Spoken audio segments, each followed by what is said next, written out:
Hey everyone, this is Anna. I am back today with another basic video. I've been trying to go through some of the basics to get you started with stamping and card making and cover some of the basic things that I don't talk about a lot. I know a lot of you out there who follow along do a lot of card making and know a lot about this, and I want to make sure I start with the basics and help get the information out there for people who may want to get started, and also help some of you learn some of the basics that maybe you missed at some point. So today I am going to talk about Stampin' Up! Papers and hopefully help you learn a few things that maybe you do not know. So we are going to talk about cardstock, designer papers, and some of our specialty papers, and hopefully I will be sharing some things that you have not heard before. So first thing I want to mention is most of our papers are made in the United States. I know with everything going on right now, it's really important to a lot of people that they're buying products made here in the United States. So most of our papers are made in the United States, and you can look at each package and see if I can hold this up here. Right here, manufactured for Stampin' Up! There is information on here for other countries because the same paper is sold in other countries. But right here it says made in USA.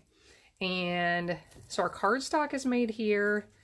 Quite a few of our designer papers are made here. Some of the specialty papers are not, but keep that in mind.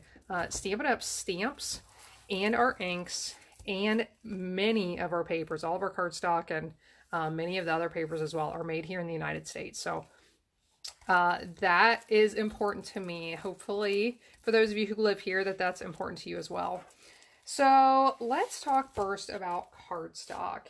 And I didn't bring any of my colors to show you here, but I just wanted to share with you a few things about our cardstock. Here I have our white and our vanilla regular cardstocks, and I'll go ahead and share. I'm not like a paper expert. I know what I like and I know what I don't like. But if you get into paper weights, I wanted to share what the weights of our cardstocks are. The regular cardstock is 80 pounds, and our thick cardstock, I'll talk about that a little bit, is 100 pounds. So if that matters to you, I thought I'd share that.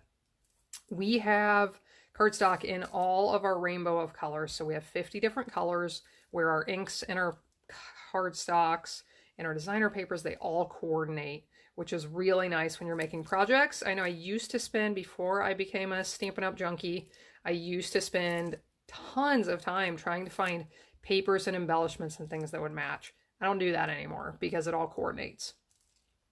So we have cardstock in all of our colors, of course.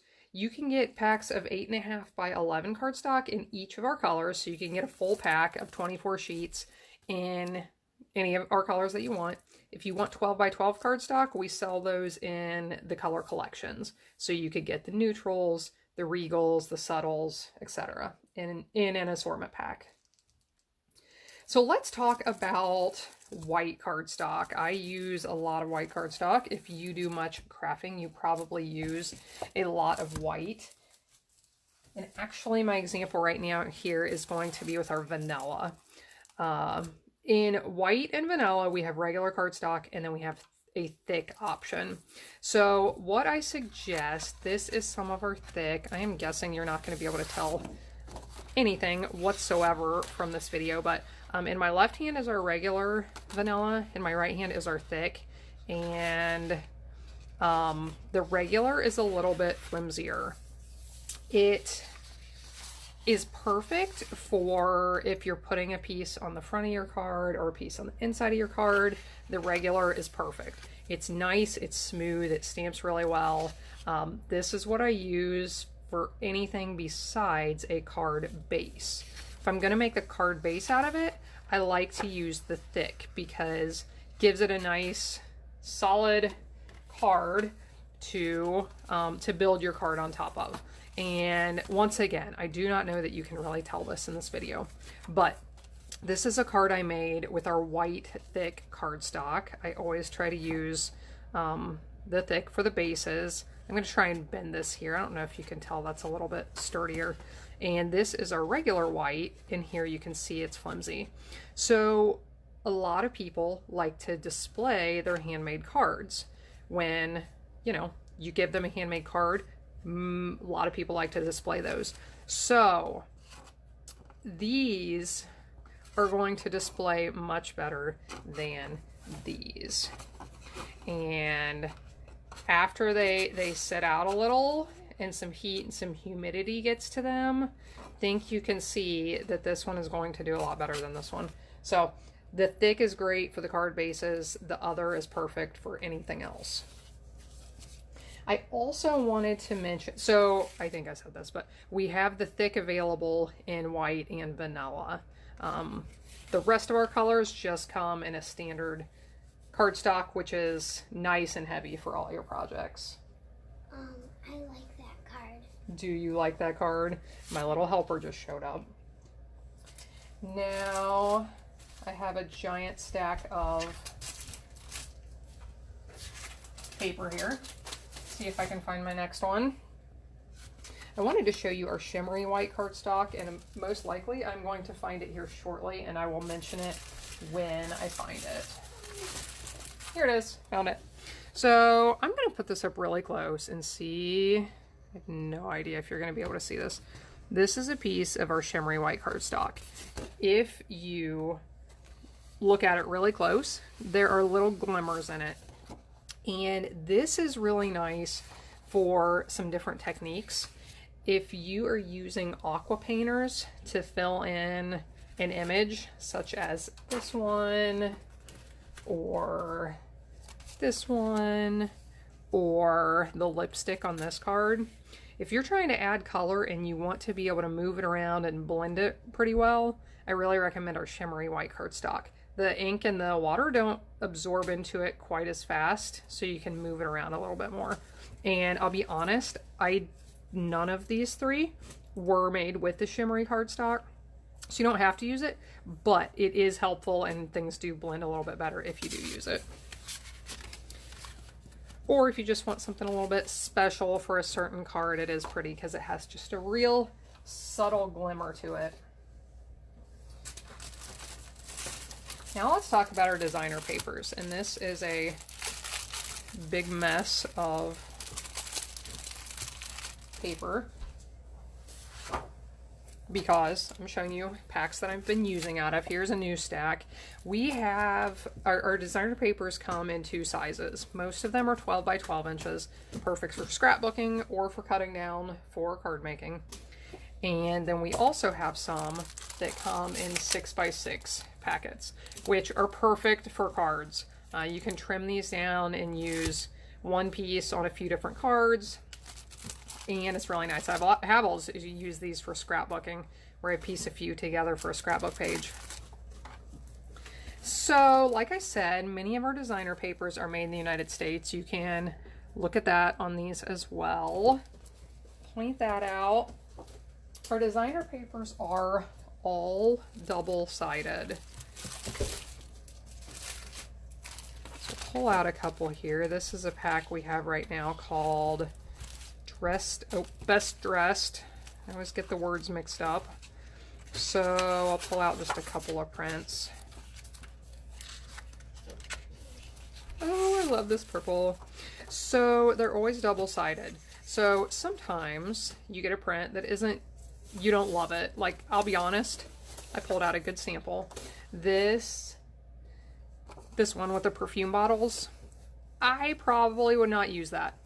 There's nothing wrong with it. I know if I sent it to somebody, they would like it,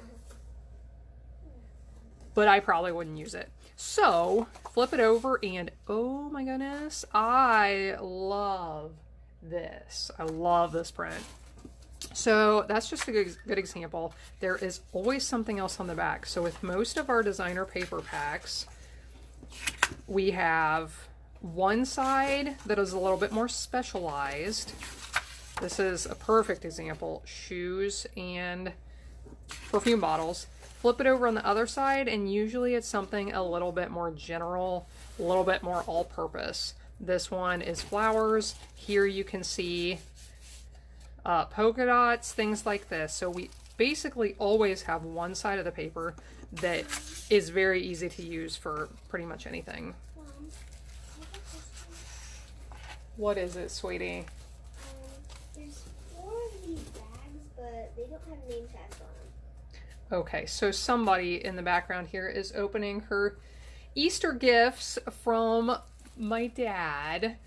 Since we cannot get together for Easter this year, which is a big bummer. She just got her box in the mail and she just cannot contain herself. So sorry about that.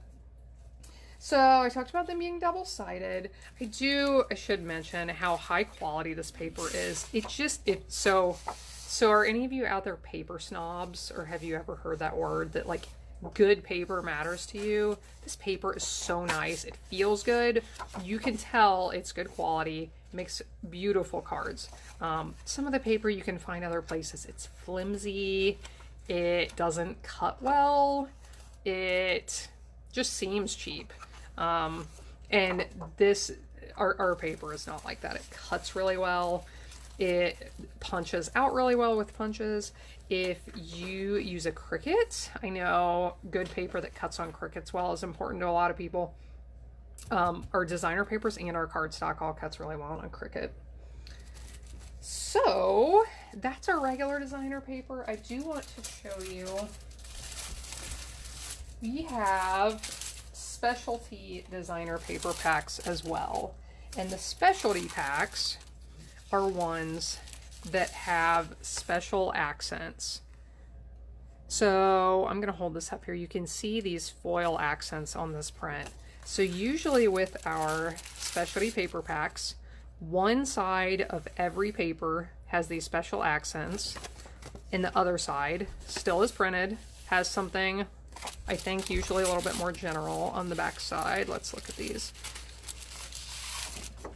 Just absolutely love these. So yeah, general print on the back. Usually with these, I myself at least, I usually use the fronts of them because they have those special accents.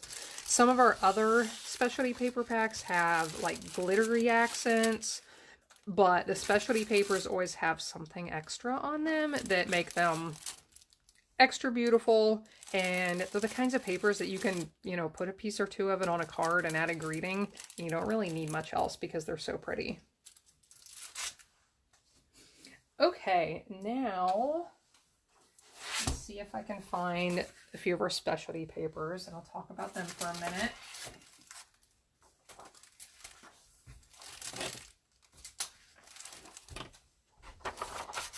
So we have several kinds of specialty papers, but I just thought I would mention these.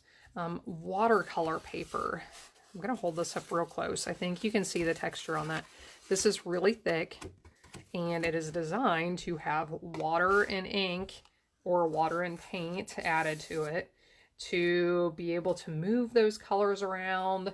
It's kind of like a little working palette that you can put color on and move it around with water until you like how it looks.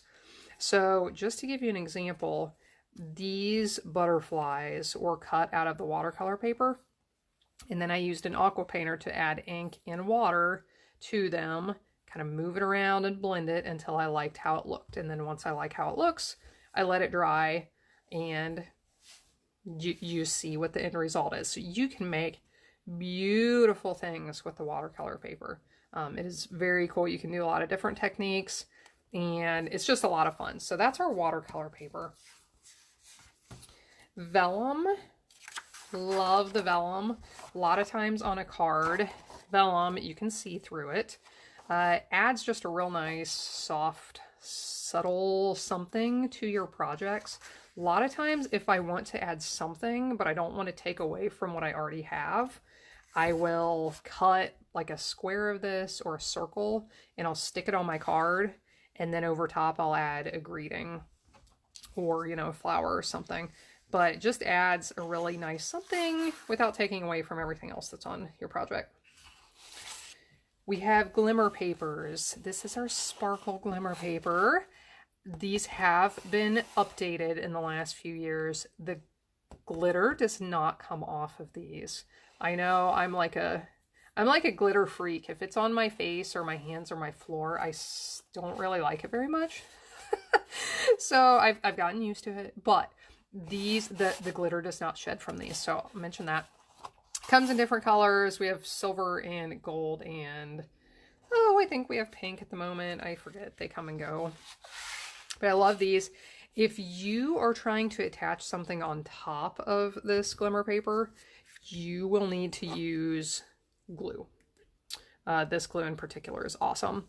So don't try and use a snail. Don't try, the dimensionals don't really work great. Sometimes they work, but yeah, you'll want to use that glue if you're putting something on top of this.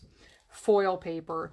Love the foil paper. I love all these specialty papers. You can just punch a little piece out, cut a little piece, add it to your project, or a little strip, and it just adds so much. So here I'll pull the same project back in that I just made, and you can see these copper foil accents that just add so much. So we have the foil paper in gold and silver and champagne, which was the color in that designer paper pack that I showed you, the accents, and this copper piece. So I think that, I'm sure I've missed some things, but that's a lot about our papers. I will mention this, my last video was about the paper trimmer and how to make some marks on here to make it easy to cut your card bases and your card fronts. Get those pieces cut and scored right. So you'll want to take a look at that if you haven't seen it, and hopefully that has some tips that will help you become a professional paper cutter. So thanks for joining in today. If you have any questions about paper, I would be happy to answer them, and I will hopefully see you next time.